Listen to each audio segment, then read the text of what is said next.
স্বাধীনতা পরবর্তী বাংলাদেশের প্রথম কোনো কেরিয়ার মালদ্বীপ ফ্লাইট, এটার একটা গল্প আছে। মালদ্বীপে তো আপনারা জানেন চারিদিকে সি মাঝে ছোট্ট রিসোর্ট থাকে।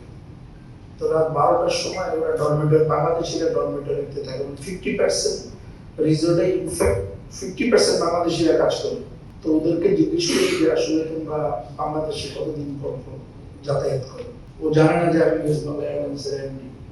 তো বলতেছে স্যার 2 বছর 3 বছর পর। কেন? আমি এয়ারলাইন্সের নাম বলবো না। স্যার 1.5 লাখ টাকা 2 লাখ টাকা ফেয়ার। তাই বললাম যদি 35,000 টাকা ফেয়ার হয় তাহলে তোমরা কতদিন পর পর মালদ্বীপ থেকে ঢাকা আসবে? আসলে লিটারে লিখে দিচ্ছে স্যার এটা যদি করা যেত তাহলে স্যার আমরা প্রতি বছরই তো বাংলাদেশে যেতাম।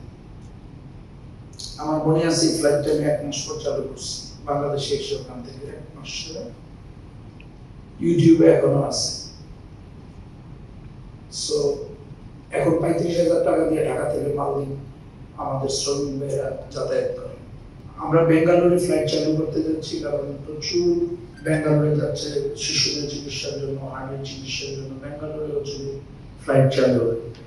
সাউথ ইস্ট এশিয়ায় আমরা ব্যাংকক, সিঙ্গাপুর, কুয়ালালামপুর, আপনারা জানেন আমাদের ফ্লাইট করতেছি। আপকামিং আমরা